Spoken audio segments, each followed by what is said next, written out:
Jumlah sekolah di Kabupaten Gorontalo yang terdampak banjir dan menjadi posko pengungsian warga kini masih diliburkan.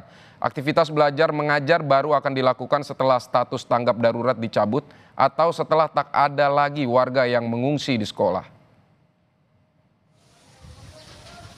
Tak hanya merendam rumah warga, banjir luapan Danau Limboto juga berdampak pada aktivitas belajar mengajar di sejumlah sekolah yang wilayahnya terendam banjir. Data dari Dinas Pendidikan Kabupaten Gorontalo ada 44 sekolah yang terdampak banjir, yakni 19 sekolah dasar, 22 PAUD, TK, dan 3 SMP. Pemerintah Kabupaten Gorontalo pun meliburkan aktivitas belajar mengajar di sekolah yang terdampak banjir dan dijadikan posko pengungsian. Kegiatan belajar mengajar baru akan kembali normal setelah status tanggap darurat dicabut dan tidak ada lagi pengungsi yang bertahan di sekolah.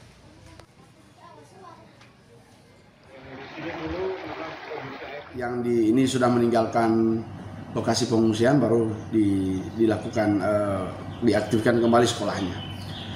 Cuman terkait yang sekolah yang masih terendam banjir itu sesuai hasil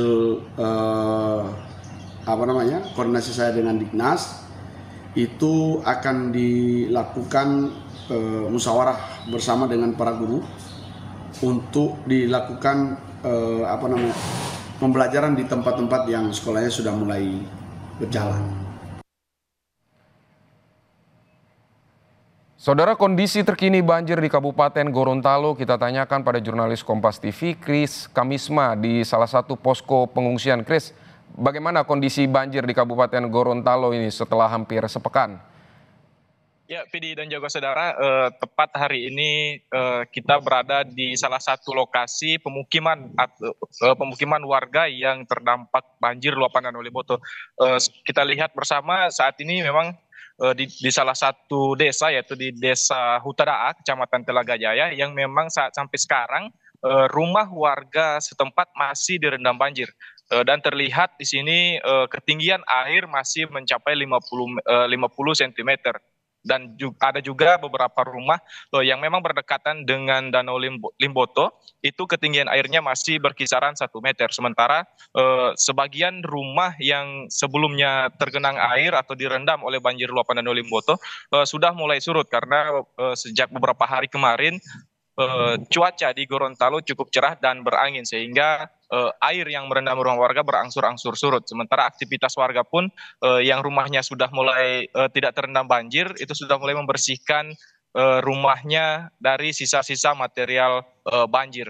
Sementara masih ada beberapa wilayah di Kabupaten Gorontalo yang sebelumnya ada 4 kecamatan yang terdampak banjir luapan Danau Limboto. Saat ini berdasarkan informasi yang kita lihat di lapangan, masih ada beberapa desa dan kelurahan yang terdampak, seperti di Kecamatan Tilango yang merupakan salah satu kecamatan terparah yang terdampak luapan Danau Limboto. Saat ini hanya masih ada sekitar 4 desa yang terdampak, yaitu Desa Tabumela, Desa Tilote, Hilotidea, dan juga Desa Tualango. Itu masih ada beberapa sebagian rumah warga yang masih terendam banjir karena memang lokasinya sangat berdekatan dengan Danau Limboto. Begitu juga dengan di Kecamatan Telaga Jaya yang di sini ada 2 desa juga yang masih terendam banjir dengan ketinggian di atas 50 cm, yaitu Desa Hutadaa di tempat kami berada dan juga Desa Buhu.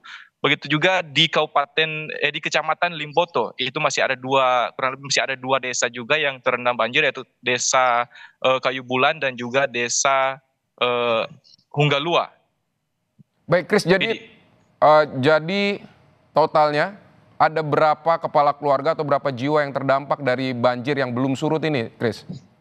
Sampai sekarang pihak dari pemerintah kabupaten maupun khususnya BPBD sendiri masih terus melakukan pendataan berapa warga ataupun berapa kepala keluarga yang rumahnya masih terendam banjir, karena memang pemerintah kabupaten, BPBD maupun dinas sosial ini masih berfokus pada penanganan terhadap warga-warga yang terdampak, seperti pemenuhan kebutuhan dasarnya, baik itu berupa bantuan dan juga pelayanan kesehatan. Sementara untuk pendataannya sendiri belum ada data pasti yang dirilis, dan juga karena memang pihak pemerintah sendiri masih terus melakukan pendataan ke masyarakat. Vidi. Baik Kris Kamima, terima kasih untuk laporan Anda dari Gorontalo.